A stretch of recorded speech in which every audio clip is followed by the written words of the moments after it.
Kapag pinirmahan mo to, akin na lahat ng mga kayamanan mo. Oh, pirmahan mo na. Tita, wala naman ako field trip ah. Hindi pa ba sinasabi ng teacher niyo na may field trip kayo? Anak, okay lang. Pipirmahan ko na to para makasali ka sa field trip niyo. Walang iya ka talaga, Rosa. Wala ka talagang titira sa akin, ha? Manda ka talaga sa akin. Mabilis ka talagang utuin, Susan. Salamat, Mare. Ramon, napapirma ko na siya. Atin na ang bahay, pera at mga ari-arian niya. Magaling ka talaga, Rosa. Kaso kailangan na natin kumilos na mabilis. Kasi sabi ng doktor, nagre-recover na yung mata niya. Ano? Kaya bukas na bukas din, papalayasin na natin sila. Total, nakuha na natin ang gusto natin. Nay, bakit mo pinirmahan yun, ha? Maliban natin kung ano nilalaman ng papel na yun. Huwag kang mag-alala, anak. Malapit nang matapos ang maliligayang araw ng tatay mo at ng kabit niya. Tita, bakit may dala kang maleta? Aba, syempre. Lilipat na ako dito sa bago kong bahay. Ano? Tay, ano ibig sabihin nito, ha? Nakalagay dito sa papel na pinirmahan ng nanay mo na amin na tong bahay, mga sasakyan niya at ang mga pera niya.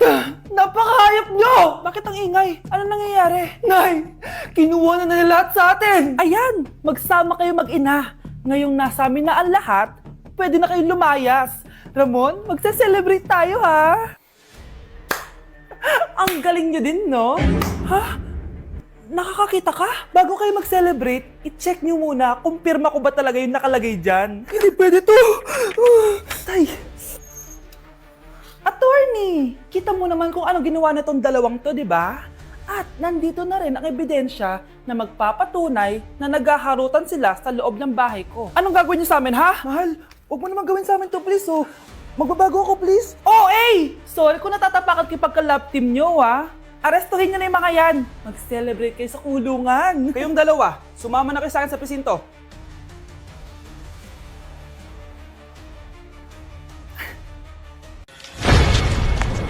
Aba, Ano?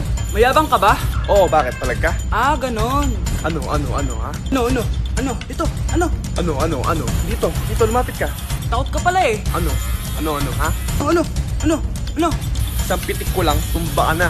Pumipitik ka pa lang, tumba ka na. Ano, ha? Ano? Ano? Ha? Ano dito? Dito? Ano? Ano, ha? Ano? Wait lang, parang nakita kita sa babuyan kumakain ng pigrolak.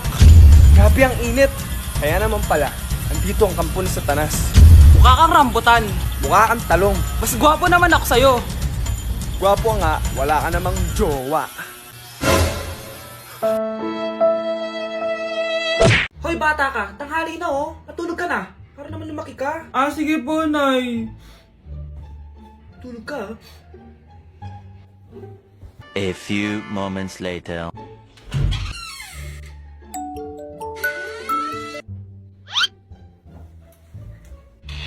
Seconds till the enemy.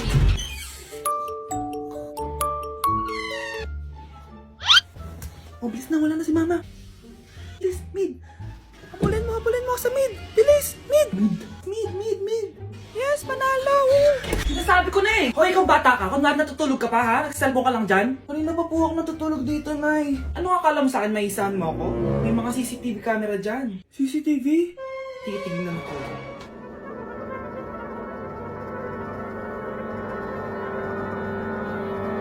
Walang yaka, niloloko mo ako. Huwag po. Nita ka, niloloko mo pala ako, ha?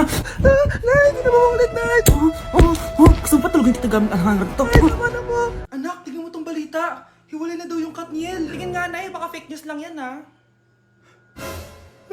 Pinost ni Catherine. Hindi. Hindi pwede mawala ang Katniel. Di niya. Catherine, bakit niyo ginawa sa amin to? Okay na ito. Breaking news! Walang pasok on all levels dahil hiwalay na ang Katniel. Pati sa balita ang OA, kala mo di ka nanonood ng movie ng Catherine ha? Umiiyak ka pa nga eh. Ayun na, nakakakilig naman. Wala nang nangyari. Hindi ka mamamatay. Oo na, die hard fan ako ng Katniel. Hindi.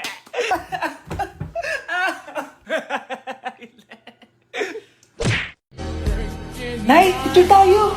Alam ko yan, anak. Yan yung sa TikTok, no? Teka lang, kanino mo send yan? Kay Daddy.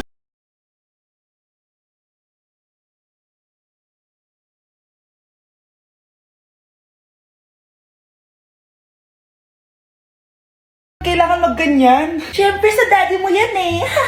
Oh, nandito na pala daddy mo.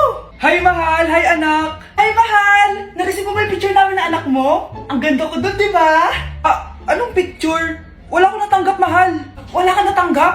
Anak, akala ko isisend mo sa daddy mo yung picture natin. Hindi naman kay daddy, Nay. Ha? Sinong daddy sinendan mo? Sa sugar daddy ko. Anak! Yes, Nay? Nasaan yung... Anak, malapit na umuwi yung tatay mo. Talaga, Nay? Nakaka-excite naman. Tsaka pala, anak, mag-face-to-face class na kayo bukas. Maganda ka na, ha? Face-to-face? Paano ko sasabihin kay nanay na buntis ako? A few moments later. Kain ka lang, anak, ha? Ah, sige po, Nay.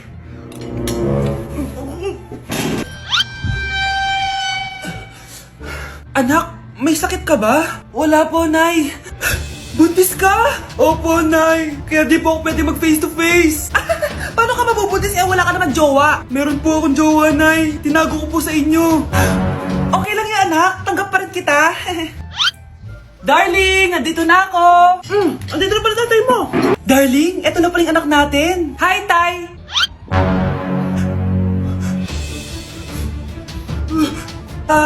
May problema ba?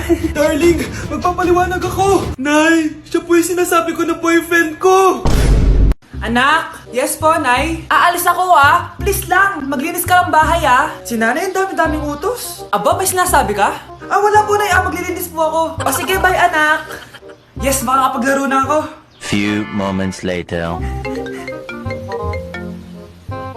Hello po, Nay. Hello, anak. Nasa gate na ako. Naglinis ka na ba ng bahay? Ah, opo, Nay. Siguraduhin mo lang. Patay! Maglilinis na ako. Nasaan yung walis?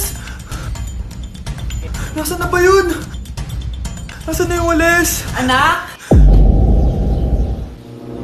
Nay! Anak, ano to nakikita ko? Ba't ang dumi ng bahay? Nay! Nay! I can explain! Di ko na alam gagawin sa'yo, anak. Di ka naman sumusunod sa mga inuutos ko. Alam mo, mabuti pa lumayas na ako. Ayoko na dito. Nay naman kasi dami-dami niyo pong inuutos. Ayoko na din po dito. Lalayas na din po ako. Sasama po ako sa inyo. Sige anak, tara na. Umalis na tayo dito. Trigger warning, kung takot kayo sa tahi, huwag niyong papanoorin to. So may nag-comment, bago ko sagutin yan, gusto ko lang sabihin na Happy New Year everyone! Tapos na yung 2024. So, answering the question, ano po yung nasa labi niyo? Tinahi po yung labi ko. Ang ginawa pong surgery sa akin is lip reduction surgery. So, pang 5 araw na to guys, and as you can see, hindi ko na ilalapit kasi baka matakot talaga kayo. Bakit ako nagpa-lip reduction surgery? First of all, siguro lahat naman tayo may insecurity. And kung di nyo napapansin, malaki talaga naturally yung labi ko. Mas malaki yung sa taas compare sa baba. So hindi siya proportion. Actually, dapat hindi ko na siya itutuloy. Pero may isang bagay kung bakit ko siya tinuloy. And yung number 2 reason ko is palagi ko siyang nakakagat whenever na kumakain ako. So dahil nga malaki yung labi ko, marami laman sa loob. So kapag ngumunguya ako, nakakain ko siya. Ang tendency, hindi nawawala yung singaw ko. And lumalaki yung singaw ko kasi palagi ko siyang nakakagat. Imagine, hindi lang isa, hindi lang dalawa ko siya beses nakakagat, kundi siguro mga 5. Ganun kalala. So, dugong-dugo talaga. Kaya tinuloy ko na rin siya para finally mabawasan na yung laman niya sa loob at sana hindi ko na siya makagat in the future. Pero syempre, para mas maging confident na rin ako sa mga pictures. Kung nagtataka kayo kung bakit after Pasko or December 26 ako nagpa-surgery, is yun yung earliest na appointment na pwede yung doctor ko. And yun na yung ginrab ko since kailangan kong gumaling before ako bumalik sa school. Kasi di naman ako pwedeng bumalik sa school na nang ganito yung sitwasyon ng bibig ko. Paano ako magre-report, diba? Ito na atay sinasabi nilang New Year, New Me. So yun lang naman guys. Again, happy New Year. Wishing you all the best in 2025. Babalik na ako sa content ko. Promise, pag gumaling na talaga to. Bye-bye. Ikinalulungkot ko pero hindi na siya makakita. Masyado nang malala ang damage sa mata niya. Mahal, hindi tayo susuko ha? Gagaling ka. Mahal, huwag ka na magpa-stress.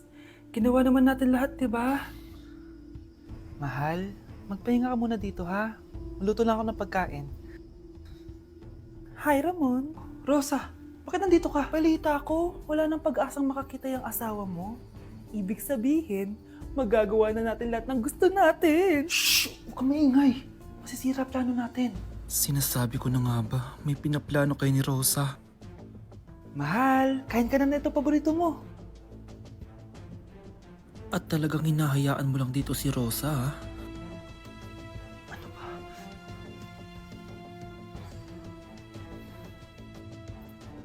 Walang iya kayo? Sa harap ko pa talaga at sa sarili kong bahay?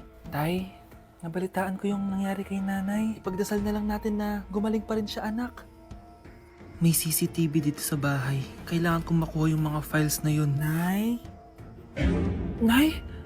Nakakakita ka? Anak, please. Huwag mo muna sasabihin kahit kanino na nakakakita na ako. Nay, akala ko ba bulag ka na? Matagal na akong gumaling, anak.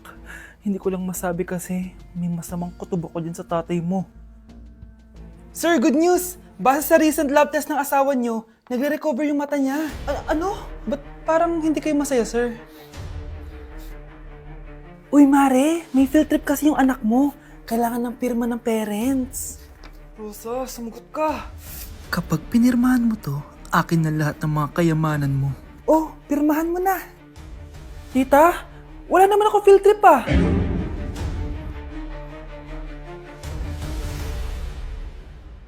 Anak, bigyan mo nga ng pagkain yung bisita natin. Ma, tinatamad pa po ako. Iba na lang po utusan nyo. Huwag ka nang tamad, anak. Nakakahiya sa bisita natin. Mama naman eh. Tinatamad nga ako eh. Bahala ka. Crush mo pa naman yung bisita natin. Bisita natin si Crush? Sige ma, kukunin ko na po lahat ng pagkain dito sa bahay. Huwag lang magutom ang mapapangasawa ko.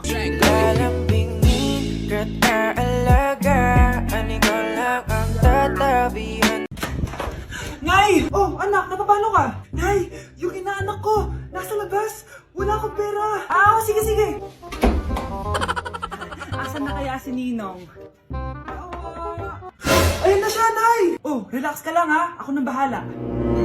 Ay, hello. Sinong hinahanap mo? Nandiyan mo ba yung Ninong ko?